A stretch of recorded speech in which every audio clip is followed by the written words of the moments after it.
Hello and welcome my dear student. बेटे, जैसा कि आप सभी को पता है कि भाई आपके बोर्ड के एग्जाम लगभग आने ही वाले हैं, तो सीधी सी बात है, रिवीजन करना भी बहुत जरूरी है। और जब रिवीजन करेंगे तो हर एक चैप्टर करना जरूरी है। और उसी चैप्टर की श्रृंखला में, उसी चैप्टर की सीरीज में आज हम करने वाले हैं आपका एक नया अध्याय, एक नया चैप्टर, जिसका नाम बड़ा ही सिंपल है, संदेश वाहक प्रणाली। जितना सिंपल इसका नाम है संदेश वाहक प्रणाली, उतना ही सिंपल ये चैप्टर है। पर क्या इस चैप्टर से कुछ आएगा? नहीं। अरे भाई, क्यों नहीं आएगा? इसमें भी 6 नंबर का क्वेश्चन आ सकता है, 4 नंबर का क्वेश्चन आ सकता है, एक नंबर के बहुविकल्पी प्रश्न में तो इस चैप्टर से आता ही आता है। तो रिवीजन है, तो पहले आज हम बात करेंगे इस चैप्टर में हमें क्या क्या पढ़ना है। एक क्लास लगभग 20 मिनट की क्लास लूंगा और 20 मिनट की क्लास में संदेश वाहक प्रणाली आपका कंप्लीट, और आप बुक पर टिक लगा देना, हमारा संदेश वाहक प्रणाली कंप्लीट हो गया है। तो चलिएगा, आज की इस क्लास में हम क्या क्या पढ़ने वाले हैं। आज की इस क्लास में संदेश वाहक प्रणाली में सबसे इंपॉर्टेंट टॉपिक जो आज हम पढ़ेंगे वो होने वाला है भैया तार, टेलीग्राफ। सबसे इंपॉर्टेंट है तार। तार के बाद दूसरा जो टॉपिक आज हम इस चैप्टर के अंदर पढ़ेंगे वो है तार के प्रकार, कि तार होते कितने प्रकार के हैं, क्योंकि ये प्रश्न भी एग्जाम के अंदर पूछा जा चुका है। मैं आज वही प्रश्न, वही टॉपिक लेकर आया हूं जो कि आपके लिए बहुत ही इंपॉर्टेंट है। आज की इस क्लास में तीसरा टॉपिक हमारे पास क्या होने वाला है? फोनोग्राम। जैसे कि तार होता है, तार के जैसा ही फोनोग्राम होता है ना। तार को अंग्रेजी में क्या बोलते हैं? टेलीग्राम। तो टेलीग्राम के जैसा ही फोनोग्राम होता है। जैसे उसका नाम टेलीग्राम है, इसका नाम क्या हुआ? फोनोग्राम। तीसरा टॉपिक आज का। चौथा टॉपिक आज हम क्या पढ़ने वाले हैं, इंपॉर्टेंट है, आपको पता भी है। आईएसडी, सॉरी बेटा, एसटीडी और आईएसटी, इनकी फुल फॉर्म एग्जाम में कई बार पूछी जा चुकी है, और उसके अलावा इनका यूज भी एग्जाम के अंदर पूछा जा चुका है। और आज की क्लास का एक और इंपॉर्टेंट टॉपिक जिसका नाम क्या है बेटा? ईमेल। आप सभी जानते भी होंगे ईमेल क्या है, मैं बताऊंगा बेटा आपको। फैक्स मशीन बहुत ही इंपॉर्टेंट है, वेरी वेरी वेरी इंपॉर्टेंट। तो आज की क्लास में संदेश वाहक प्रणाली, देखो चैप्टर का नाम क्या है? संदेश वाहक प्रणाली, यानी कि किस किस प्रणाली से हम संदेश को भेज सकते हैं, है ना। वैसे आज के समय में इनमें से बहुत सारी प्रणाली नहीं चलती हैं। आज के समय में अगर मैं कहूं संदेश वाहक प्रणाली क्या है, तो सबसे इंपॉर्टेंट प्रणाली है व्हाट्सएप। भाई, मुझे अगर संदेश भेजना है किसी दूसरे व्यक्ति को, ना मैं ईमेल करता हूं, ना मैं फैक्स करता हूं, मैं व्हाट्सएप करता हूं। और सिर्फ आपस में लड़के लड़के के लिए नहीं बेटा व्हाट्सएप, फैमिली ग्रुप होते हैं, स्कूल के ग्रुप होते हैं, टीचर्स के ग्रुप होते हैं, उन सब में संदेश भेजने के लिए 99% जो प्रणाली का प्रयोग किया जाता है बेटा वो है व्हाट्सएप प्रणाली। ये कह सकते हैं आज के समय की नई प्रणाली, बट आपके सिलेबस के अंदर नहीं है, क्योंकि सिलेबस बहुत पहले लिखा जा चुका है, बुक बहुत पहले लिखी जा चुकी है, उस बुक में कोई बदलाव ही नहीं हुआ। आज के समय में अगर संदेश वाहक प्रणाली के अंदर आए तो पहला इंपॉर्टेंट टॉपिक होना चाहिए बेटा व्हाट्सएप, दूसरा होना चाहिए बेटा आपका इंस्टाग्राम, तीसरा होना चाहिए आपकी फेसबुक। ये महत्वपूर्ण टॉपिक। खैर चलिएगा, आते हैं अपने टॉपिक पर वापस, कि आज की क्लास में हमें क्या क्या पढ़ना था। पहली चीज बेटा हमें पढ़नी थी तार, कि तार के बारे में बेटा कुछ इंपॉर्टेंट चीजें जो 1 नंबर के अंदर पेपर के अंदर पूछी जाती है। सबसे पहली इंपॉर्टेंट डेट है, भारत में तार का प्रारंभ कब हुआ? 5 नवंबर 1950। पहली बार जो तार इंडिया के अंदर भेजा गया वो कब था बेटा? 5 नवंबर 1850। 1850। आपने 1850 की क्रांति याद की होगी, उसी क्रांति को मान लेना बेटा, तार की क्रांति 1850 में हुई थी, 5 नवंबर 1850। लेकिन उस समय पर बेटा सरकार भेजा करती थी इससे तार। आम जनता के लिए जो तार भेजने की सुविधा प्रारंभ हुई वो 1855, यानी कि 5 सालों के बाद प्रारंभ हुई। सिंपल सा आपको याद रहेगा कि पहली बार तार कब स्टार्ट हुआ? 5 नवंबर 1850 को। और आम जनता के लिए, यानी कि नॉर्मल पब्लिक होती है, वो तार कब भेज सकती थी? 1855 से। लेकिन इस सुविधा को बंद कर दिया गया। कब? 15 जुलाई 2013, क्योंकि इसका यूज ही नहीं हो रहा था।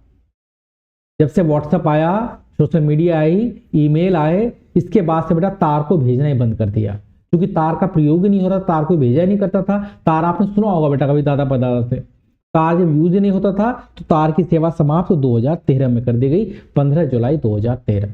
तो 3 डेट आप याद रखोगे, तार प्रारंभ कब हुआ? 5 नवंबर 1850 को आम जनता के लिए, 1855 को, और समाप्त कब हुआ? 2013 में। बस ईयर भी याद कर लो, ये काफी है बेटा, नॉर्मली ईयर ही आते हैं बेटा। अब तार, बेटा तार में होता क्या है? तार में जो हम संदेश भेजते हैं ना बेटा, वो कुछ पॉइंट्स होते हैं, उन पॉइंट के माध्यम से भेजा जाता है। पॉइंट मतलब डॉट डॉट डॉट डॉट, उसमें शब्द डॉट में लिखे जाते हैं। किसमें लिखे जाते हैं बेटा? डॉट में या डैश में। यानी अगर कोई शब्द मुझे लिखना है तो मैं ऐसे डॉट बना दूंगा, इसका कोई अर्थ होगा बेटा, इस शब्द का कुछ और अर्थ होगा, इस शब्द का कुछ और अर्थ होगा, इसका कुछ और अर्थ होगा। तो यानी कि डॉट के माध्यम से टेलीग्राम भेजा जाता था। सीधा ए को ए नहीं लिखना है, ए का कोई डॉट है, या राम का कोई डॉट है, मोहन का कोई डॉट है, तो इस तरह से बेटा इस प्रणाली को डॉट प्रणाली होती थी बेटा, इसे मर्स या मार्स कोड बोला करते थे बेटा, मॉर्स कोड बोला करते थे। ठीक है भाई। तो एक इंपॉर्टेंट प्रश्न ये है कि टेलीग्राम को किस प्रणाली से भेजा जाता है बेटा? MORSE, मॉर्स प्रणाली या मर्स प्रणाली बोलते हैं बेटा हिंदी में से। तार किस भाषा में लिखे जाते हैं बेटा? इस भाषा में लिखे जाते हैं। किस कोड में लिखे जाते हैं? इस कोड में लिखे जाते हैं। तो मर्स कोड याद कर लेना, पेपर के लिए वेरी वेरी इंपॉर्टेंट है कि तार को किस भाषा में भेजा जाता था। और इसमें याद रखना डॉट डॉट करके ही चीजें भेजी जाती थी। मैंने यहां से डॉट डॉट करके भेजी, जिसके पास तार पहुंचा वो उस डॉट डॉट के बाद पहुंच जाएंगे और उस डॉट डॉट से इस शब्दों का अर्थ निकाल लेगा। ये थी कौन सी? तार प्रणाली। अब तार को अगर मुझे लिखना है तो बातें क्या क्या होंगी? देखो तार में चूंकि डॉट डॉट करके भेजना है तो जितने कम शब्द होंगे उतना बढ़िया होगा, क्योंकि हर शब्द के लिए पैसा लगता था।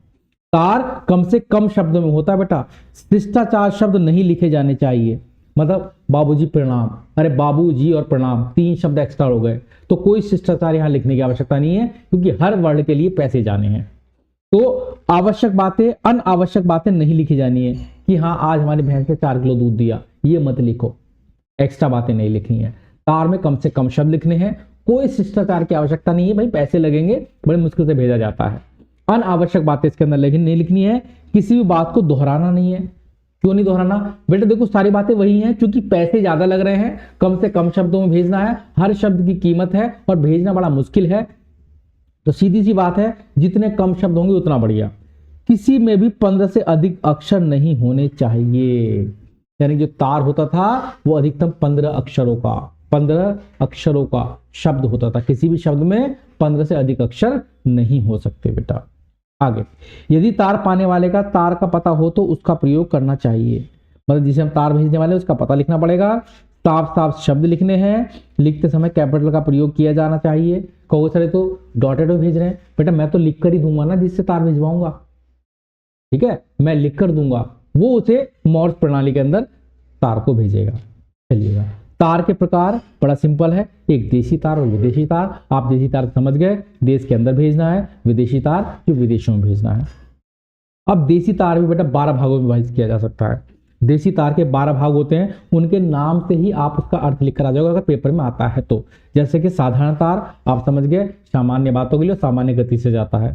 शीघ्र तार बहुत तेजी से भेजा जाता है बेटा, ताकि जल्द पहुंच जाए। जवाबी तार किसी प्रश्न के उत्तर में भेजा जाता है। बधाई तार आप समझिए बेटा, किसी के यहाँ कोई शादी हुई है, बच्चा हुआ, आप उसे बधाई दे सकते हैं।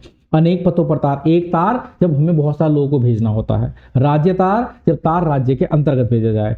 समाचार पत्र के तार, स्थानीय तार, तुरंत तार, दोहराया गया तार, टेलीफोन द्वारा तार, गुप्त तार जिसमें सूचनाएं गुप्त रखी जाती हैं ताकि किसी को पता ना लगे। तो ये सब प्रकार हैं, आपको याद करने की आवश्यकता नहीं। कभी कभी आ जाता है कि बताओ भाई जवाबी तार क्या होता है? जब किसी प्रश्न के उत्तर में कोई दूसरा तार भेजा है, यानी किसी तार के उत्तर में कोई अन्य तार भेजा जाता है, उसे क्या बोलते हैं भाई? जवाबी तार बोलते हैं। सिंपल सी बात है, ये आप लिख सकते हो।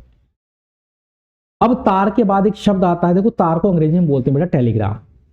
अब ये सुविधा बंद होगी 2013 से। तार को हम क्या बोलते हैं बेटा? टेलीग्राम। और टेलीग्राम को अगर मैं फोन से जोड़ दूं, यानी कि टेलीग्राम की सुविधा को अगर फोन के साथ जोड़ दिया जाए, यानी कि फोन प्लस तार मिलकर क्या बनता है बेटा? फोनोग्राम। यानी कहने का मतलब अब आपको फोन पर ही अपना तार भेज देना है। आप फोन पर बताओगे और जो व्यक्ति है वो बेटा उस तार को टाइप करके दूसरे व्यक्ति के पास भेज देगा। तो ऐसा तार जिसमें टेलीफोन के माध्यम से जो तार भेजा जाता है उसे फोनोग्राम कहते हैं। इतना इंपॉर्टेंट टॉपिक नहीं है, बस इतना बस शब्द याद रख लेना, उसके बाद जितना चाहो उतना बनाकर लिख कर आ सकते हो। तो फोनोग्राम क्या होता है? जब तार को फोन के माध्यम से भेजा जाता है, जब एक तार को, टेलीग्राम को फोन के माध्यम से भेजा जाए तो फोनोग्राम, जिन लोगों के घर पर या दुकान पर टेलीफोन लगे होते थे वे अपना तार टेलीफोन द्वारा भी भेज सकते थे। इस प्रकार के टेलीफोन द्वारा भेजे गए तार को फोनोग्राम कहते हैं।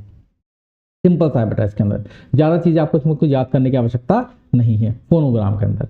नेक्स्ट है इंपॉर्टेंट एसटीडी और आईएसडी की फुल फॉर्म, और ये होती क्या है बेटा?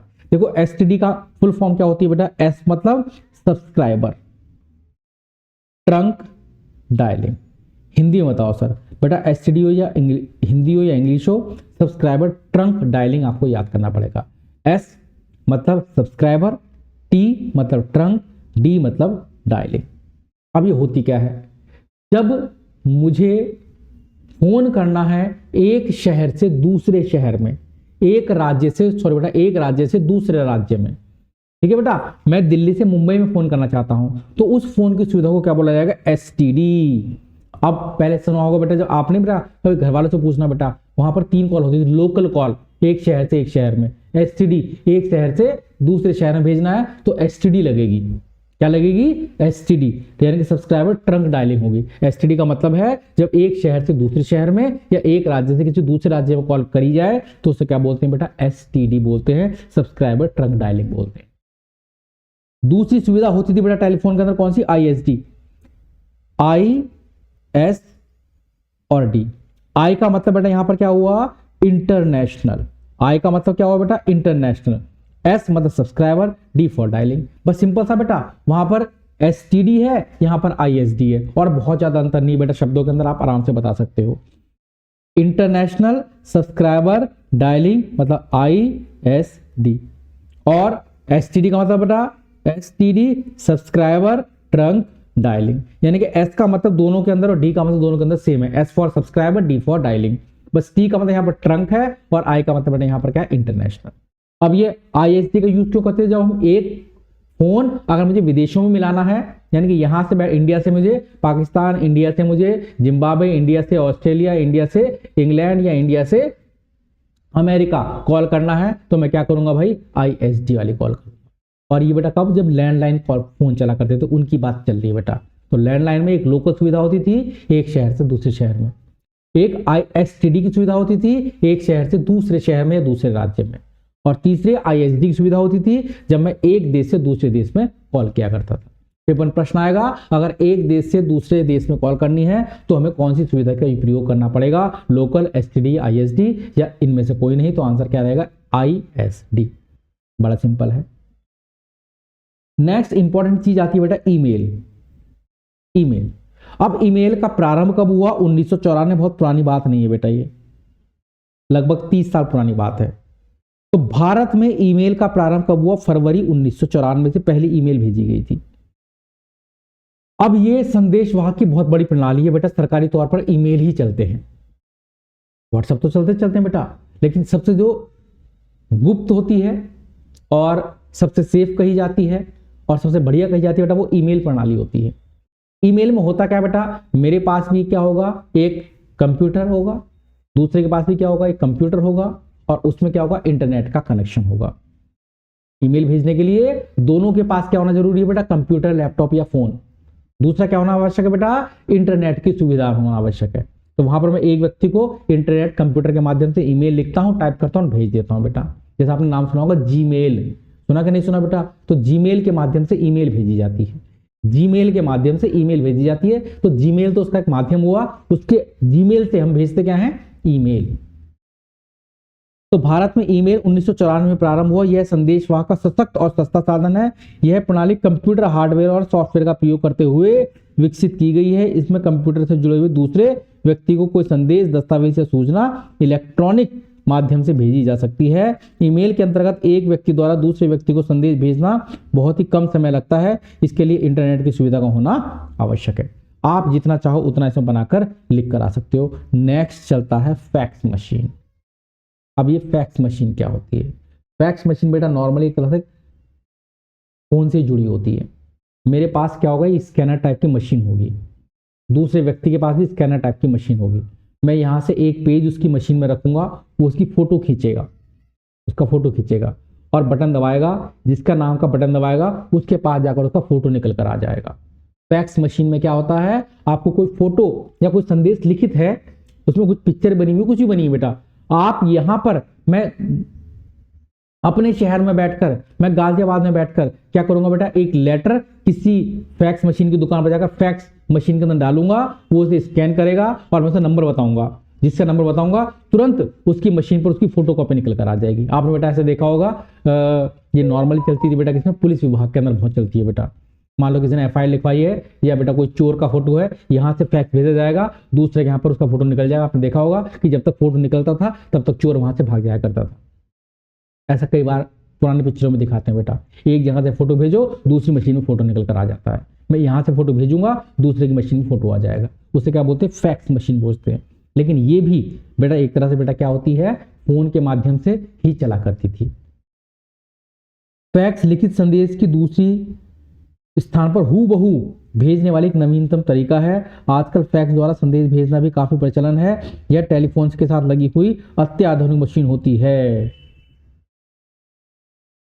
अत्याधुनिक मशीन होती है। ठीक है भाई, आगे बढ़ते हैं।